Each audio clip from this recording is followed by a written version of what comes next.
Perkenalkan, saya Akbar Gaus, jadi angkatan 2012, basic ilmu kedokteran insya Allah ada, dan sudah menerapkan ilmu perjiman ini atau angkat beban dari tahun 2011. Jadi mengkombinasikan antara ilmu medis, ilmu fitness, dan ilmu experience. Karena mungkin ada beberapa jurnal-jurnal tentang latihan beban, itu sebenarnya belum mumpuni untuk dijadikan acuan untuk penerapan latihan. Banyak sekali jurnalnya itu yang masih kurang. Jadi tetap ada beberapa ilmu-ilmu dari old school atau experience yang tetap dibutuhkan. Jadi fungsinya saya di sini adalah gimana mengcombine semua itu.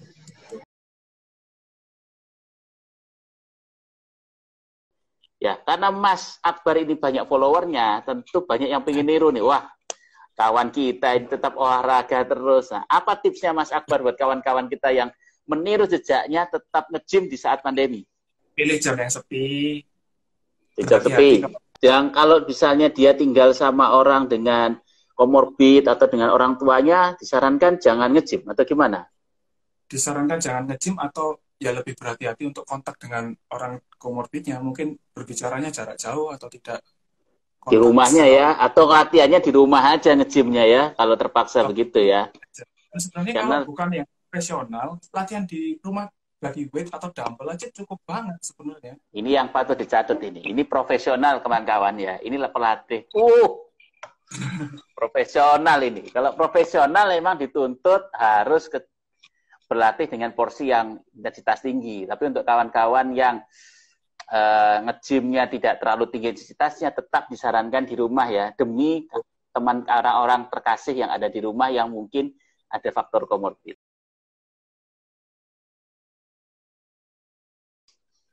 Saya berani karena tinggal sendirian, dan waktu awal-awal pandemi mulai, lockdown dimulai bulan Maret, saya gym dengan berhati-hati betul, dengan tetap menggunakan protokol, ya misalkan sering-sering mencuci tangan, sering menggunakan hand sanitizer, tidak menyentuh muka. Waktu itu pakai masker juga dan face shield untuk mencegah pegang muka, dan karena tinggal sendiri juga sih. Ini menarik nih. Sadar risikonya. Seorang dokter ya, calon dokter, sudah mau tamat, jadi ilmu dokternya sudah numpuk kan, sudah pasti lengkap. Mau ujian kan, sudah. Kita informasi untuk kawan-kawan sekian, ujian UAKM PPD itu ujian yang susah. Karena sekolah 5,5 tahun itu ditentukan pada saat itu. Jadi sekarang ini, Dr. Akbar ini ilmunya lagi tinggi-tingginya nih, hafal semua textbook.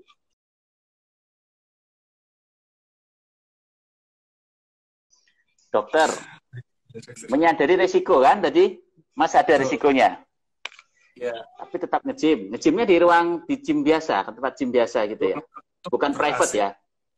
Bukan. Tertutup, ber-AC, bukan jam yang sepi. Biasanya saya sendirian, biasanya. Biasanya, seolah-olah private ya. Jadi memilih jam, itu penting ya. Tips nomor 1. Ya. Memilih jam di saat sepi. Walaupun ruang tertutup, tapi memilih tempat yang sepi. Kalau rame, nggak jadi nge-gym, pergi. Tetap sih. Atau biasanya juga. Itu menarik ya. Ya. Ini tuh menarik karena Mas sadar risikonya. Kemudian tadi tetap melakukan dan sadar bahwa kemungkinan terpapar. Nah, ini lebih serem lagi nih. Sadar kemungkinan terpapar tapi tetap berani. Kenapa? Mas sadar terpapar tapi berani. Baik, karena menurut saya alhamdulillah sejauh ini saya sepertinya tidak memiliki komorbid seperti tekanan darah tinggi atau gula darah yang tinggi. Kemudian saya tidak tinggal dengan orang-orang yang memiliki komorbid seperti orang tua atau orang-orang yang obesitas atau komorbid lain. Jadi itu saya kenapa bisa memberanikan diri. Mas tidak ada berani karena tidak ada komorbid. Nah, penting teman-teman juga tahu bahwa coronavirus 80% itu asimptomatis, gejala ringan, betul ya? Itu mungkin menjadi dasar Mas Akbar bahwa karena sehat, tidak ada komorbid, seandainya tertular, kemungkinan bisa masuk ke yang 80%. Itu poin pertama yang saya tangkap. Poin kedua, dia bilang beliau tinggal sendiri. Jadi artinya nih apartemen sendirian? Enggak, saya rumah sendiri. Rumah sendiri? Lama. Betul. Rumah sama sendiri, tidak ada orang tua? Tidak gitu? Orang tua beda rumah. Beda rumah. Ini poin penting. Mengapa? Pada saat orang itu tanpa gejala dan masuk dalam kelompok yang 80%, potensi menularkan tetap ada. Betul kan? Betul sekali. Potensi menularkan ini yang berbahaya seandainya kita tinggal dengan orang tua, dengan kakek, dengan nenek, usia yang sudah tua. Risiko juga. Kelompok risiko pertama usia tua. Kedua, mungkin mereka ada diabetes, ada darah tinggi, ada gangguan jantung, ini risiko juga. Penyakit-penyakit penyerta. Atau mereka penggunaan steroid jangka panjang, seperti orang dengan asma, rematik, itu yang kelompok risiko.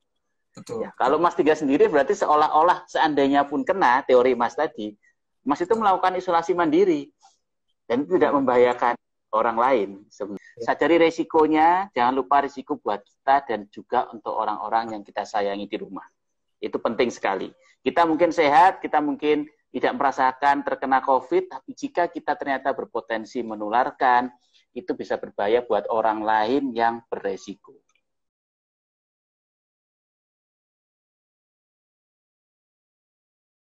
Latihannya intensitas sedang atau berat atau ringan? Tetap tinggi. Intensitasnya tetap tinggi. Oh, tinggi itu batasnya gimana? Saya awam nih. Saya nggak pernah nge-gym yang level-level tinggi gitu. Jadi intensitas ketinggian itu ketika misalkan kita latihan di hari tersebut, kemudian saat latihan hari yang sama, hari yang dengan set menu yang sama, itu kita masih merasa babak belur. Masih merasa belum fresh untuk latihan lagi. Itu ketinggian. Intensitas tinggi itu akan persis habis recover langsung latihan lagi. Kurang lebihnya kayak gitu. Ada fase recovernya ya? Berarti berapa lama itu breaknya, recovernya? Kalau saya per body part 5 hari sekali, tapi latihannya 6 kali seminggu. 6 kali seminggu, terus breaknya kapan dong? Kok tiap hari berarti 6 kali seminggu?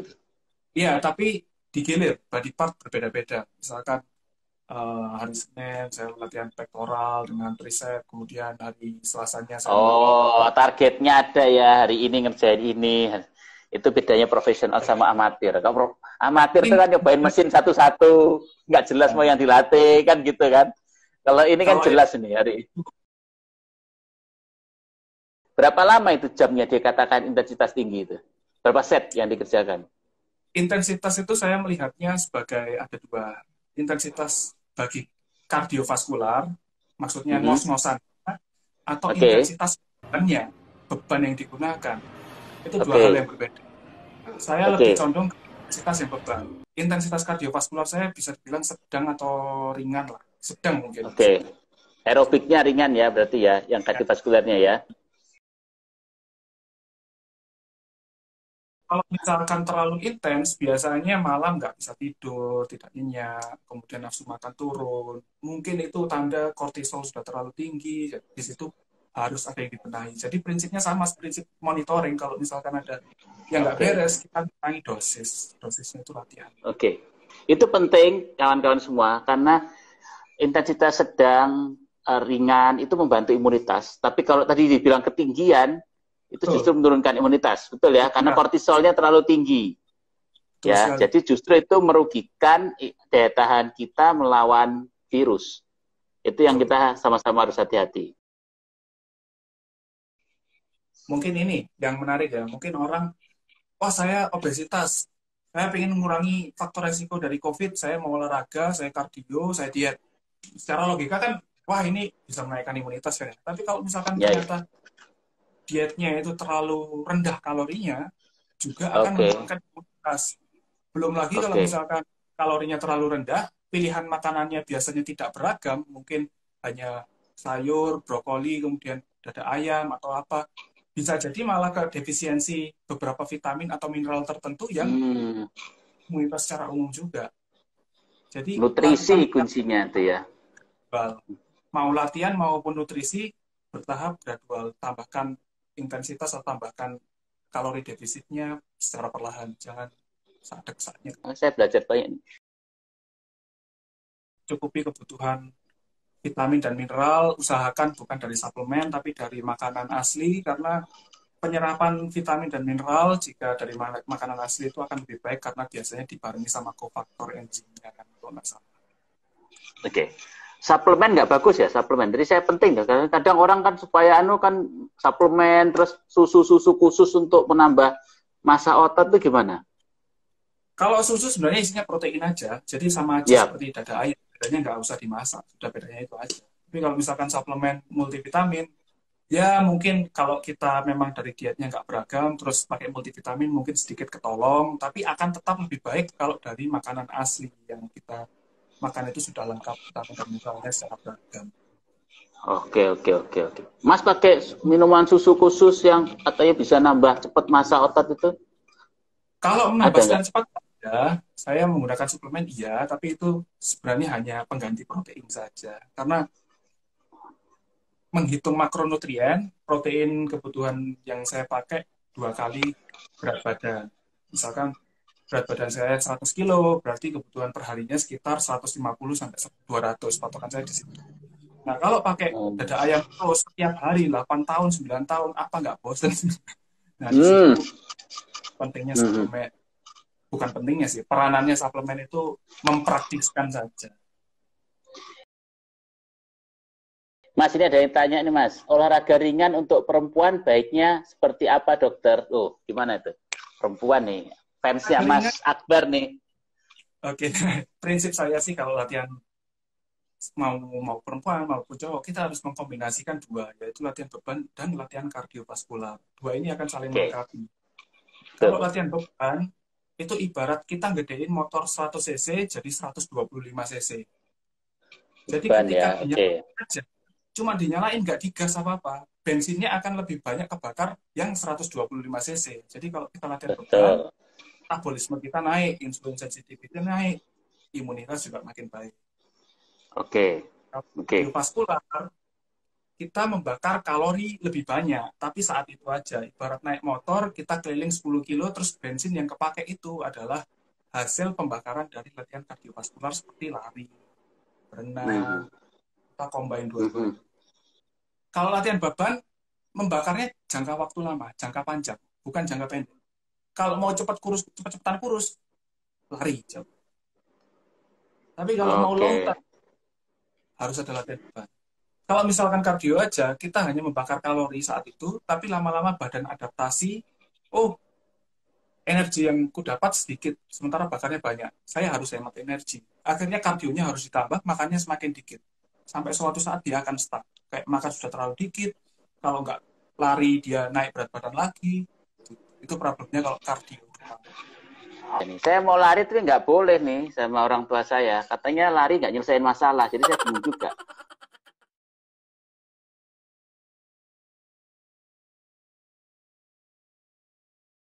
Saya rasa sih mungkin ada imunitas yang terjadi ya, karena nggak mungkin lah kalau misalkan saya 3 bulan gym dengan resiko kayak gitu tidak terpapar sama sekali, padahal apa jumlah yang terkena dan infeksiusnya luar biasa. Jadi mungkin ada sedikit anggapan dari saya yang sempat saya konsulkan ke sejawat juga, kalau misalkan selama ini sebenarnya saya sudah terpapar dengan viral load yang rendah sehingga memungkinkan untuk terjadinya pembentukan antibodi, sama seperti prinsip vaksinasi. Nah, itu yang ingin saya tanyakan juga kepada Dokter Hadian ini bagaimana? Ya. Dan Setuju ya? semoga Mas betul sudah terbentuk apa daya tahan. Dan sebenarnya itu bisa dibuktikan. Kita bisa cek IgG kita sama seperti pasien pasca COVID yang sembuh, tidak ada gejala, di swab negatif dan dia menjadi donor untuk terapi plasma konvalesen. Itu sama, bisa dicek. Jadi kalau Mas mau membuktikan itu bisa cek apakah sudah terbentuk antibodi. Antibodi. Tapi jangan lupa, coronavirus itu juga bisa menimbulkan reinfeksi. Betul, ya. Bisa, kalau strain-nya beda. Sadari resikonya, jangan lupa risiko buat kita dan juga untuk orang-orang yang kita sayangi di rumah. Itu penting sekali.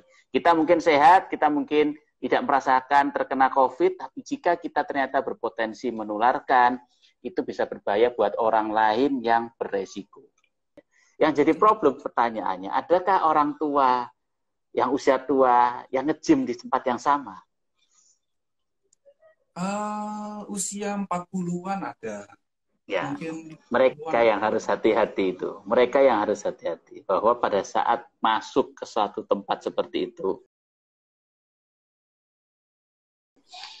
istilahnya sekarang itu positive thinking. Paham maksudnya positive thinking? Semua dianggap Eh, positif. betul, betul, Sampai betul terbukti sekali. tidak. Ah, itu penting. Positive thinking itu kan apa bahwa ini mungkin positif. Itu sebabnya kenapa kita pakai masker kemana-mana. Karena positive thinking. Mungkin dia positif. Mungkin di sana positif. Mengapa kita cuci tangan? Mungkin itu habis dipegang orang. Ada virusnya di situ, cuci tangan. Mengapa kita jaga jarak? Karena kita dasarnya itu positive thinking. Dalam arti yang hal-hal tadi kemungkinan bisa positif corona.